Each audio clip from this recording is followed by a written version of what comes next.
Hello, everyone. I hope you're well. My name is Daniel, and today I'll be speaking to you about why I go to university. Before I start, I thought I'll tell you a little bit about myself and my journey into university. So, I'm currently in my final year studying business management, and I was in my second year when we started this big pandemic, and I thought it was pretty difficult initially because it was the unknown. I was thinking, how am I going to possibly study in this new environment? But once I learned a bit more about how it was going to move forward, it became quite easy. I'll be honest, it's quite easy now. Like, I've been guided through it, and then yeah, now I'm in my final year. I'm still studying virtually, and I've been working alongside for the past 2 years. And I'm currently working as a wine and access officer at the University of Hertfordshire.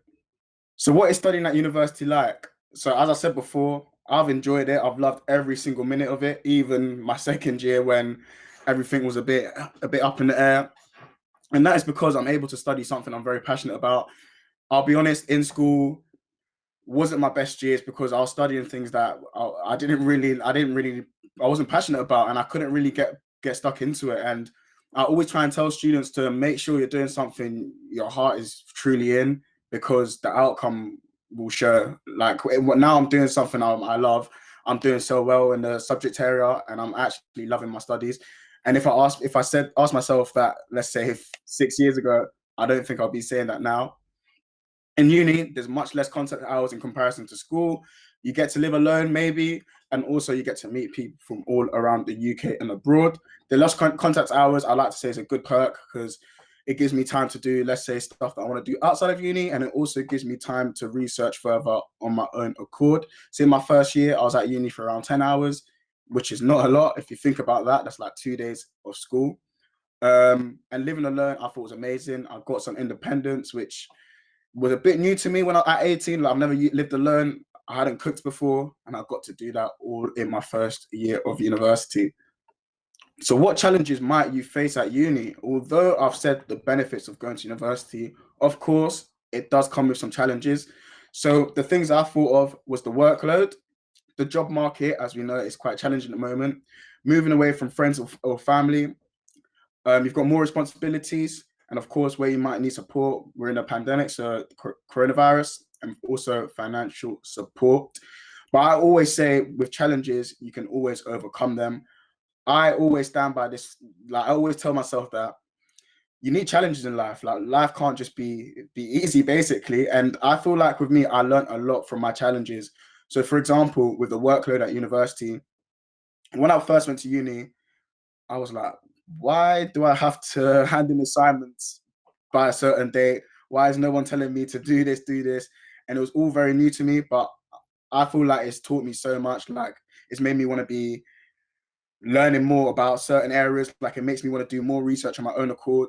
And also, as I said, moving away from friends and family, I personally enjoyed it because it made me mature. I'll be honest. Like, some of the things, paying bills, I've never had to pay bills on time in my life. And uni was the first time where I got to basically be an adult and get some responsibility, which I feel like are lessons where I couldn't have learned anywhere else. Financial support, I feel like finances is probably the biggest burden on a lot of people, and everyone is very worried about money, especially when you go to university, because people think it's not attainable and it's going to be very expensive. But believe me or not, it's made very affordable. So, how will you get support for the cost associated with going to university? So, there's two things where you'll get support in: is your tuition fees and your maintenance loan. You might be thinking, what is your maintenance loan? So, of course, the tuition fee is the money that you pay towards studying. So that is £9,250. And luckily, this gets paid straight to your university, which makes life a lot easier. But your maintenance loan is the living cost, which you'll get supported.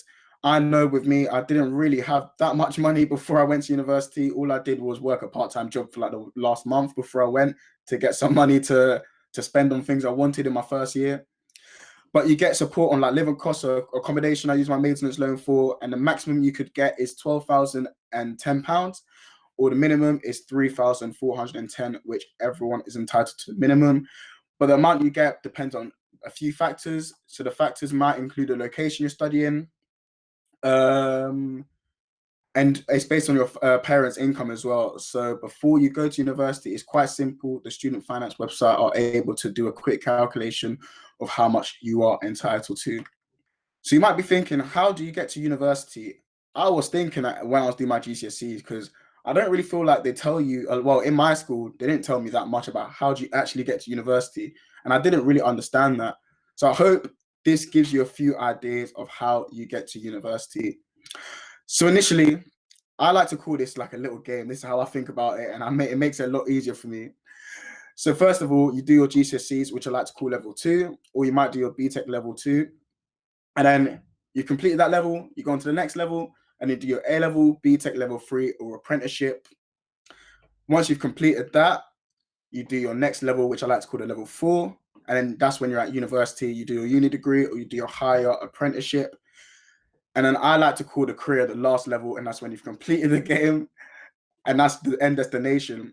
But whatever route you choose to take, whether that be your BTEC level 3, I did my BTECs, or your A levels, this basically tells you that you're going to get to the end destination, which is your career. So no matter what route you take, you'll still get the end result. But what should you study? So now you're doing your GCSEs. I feel like this is even more important. And I wish I got told this earlier on. And I use this probably with everything I do. Like, I always stress to students that you should be studying something that you enjoy.